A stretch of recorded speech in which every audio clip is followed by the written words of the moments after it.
다음부터 나오는 바울의 서신과 또 이제 일반 서신들, 바울이 쓰지 않았던 서신들, 또 계시록까지 그 모든 이제 서신들을 보시다 보면 이제 다양한 부분으로 특정한 장소에서 또 역사적으로 특정한 시간에 살고 있는 다양한 하나님의 백성들이 구원을 살아나간다는 것이 어떠한 것이었는지를 기록하고 있다고 봐도 과언이 아닐 것 같아요.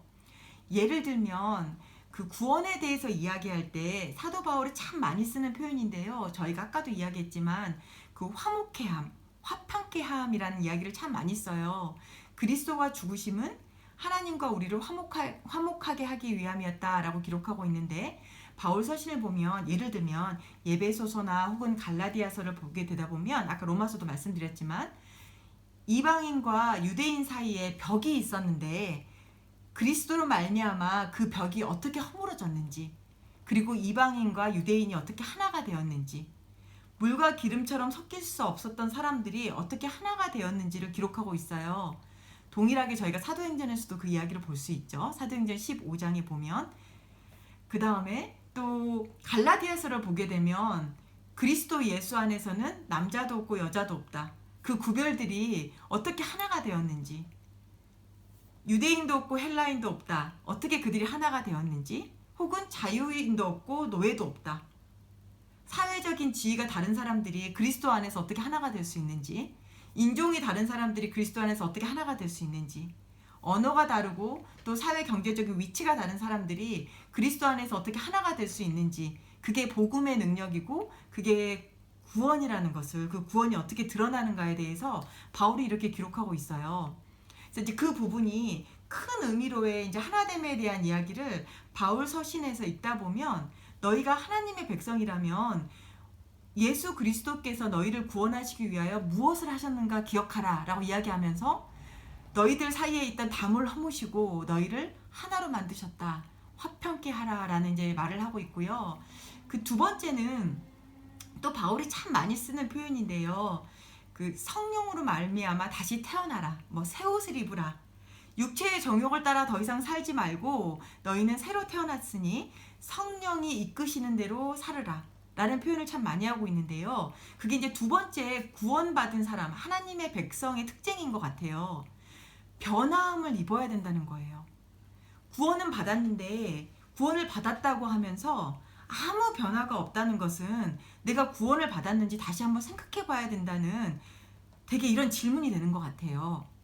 구원을 받았다는 것은 성령 안에서 이제 이전에 구습을 따라서 육체의 정욕을 따라서 사는 삶이 아니라 성령으로 말미암아 성령이 이끄시는 대로 살아야 되는 삶이기 때문에, 우리가 구원을 받았다는 것은 예수 그리스도의 십자가의 능력이 있다는 것은 우리의 삶에 변화가 있어야 된다는 거죠.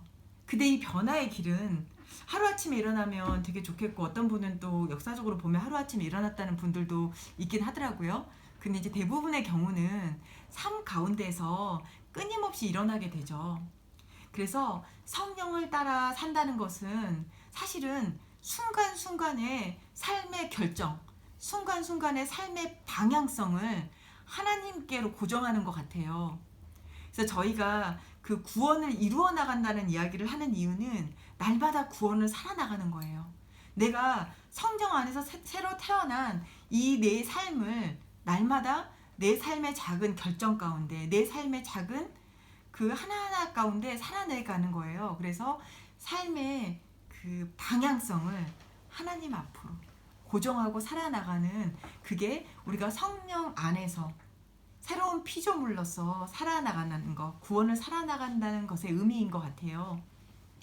그래서 바울 서신을 쭉 읽다 보면 바울이 참 많이 하는 이야기 중에 하나가 되게 적극적인 삶의 자세예요.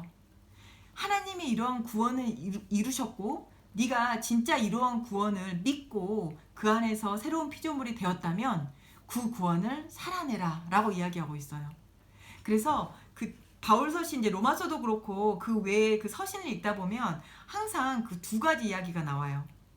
하나님이 너를 하나님의 자녀, 새로운 피조물로 이미 만드셨다. 이미 하나님이 하신 일, 이미 하나님이 그리스도를 통하여서 구원을 이루신 일에 대한 이야기가 나오고요. 그와 동일하게 항상 같이 쌍벽을 이루면서 나오는 이야기 중에 하나가 그러니 너는 그 정체성을 살아나가라. 그 구원을 살아나가라 라는 이야기를 계속하고 있어요. 그래서 여러분들 바울 서신이 읽다 보면 그런 이야기 많이 나올 거예요. 죄가 많은 곳에 하나님의 은혜가 더 풍성하니 그러면 너희가 죄를 더 많이 짓고 살면 되겠네? 라고 바울이 물어보면서 다시 말도 안 되는 소리지. 그렇게 살 수 있는 게 아니라 너희가 진짜 하나님의 구원을 입었다면 구원을 입은 백성처럼 살아야지. 그 이야기를 바울 서신에서 이제 로마서를 읽다 보면 이제 옛날에 그 그리스 헬라 시대 사람들은 이제 수사법을 이용했기 때문에 질문을 하고 반어적인 질문을 하고 답을 하고 다시 질문을 하고 답을 하는 대화가 약간 이렇게 서클로 돌아가는 듯한 느낌이 있어요.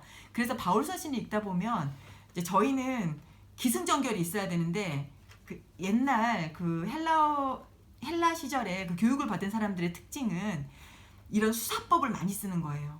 그래서 이제 바울 서신이 약간 빙빙 돌아가는 느낌이 가끔 들 때 있어요. 이제 그런 이유는 이제 그 당시 사람들에게는 되게 어필하는 내용인 거죠. 설득력 있게.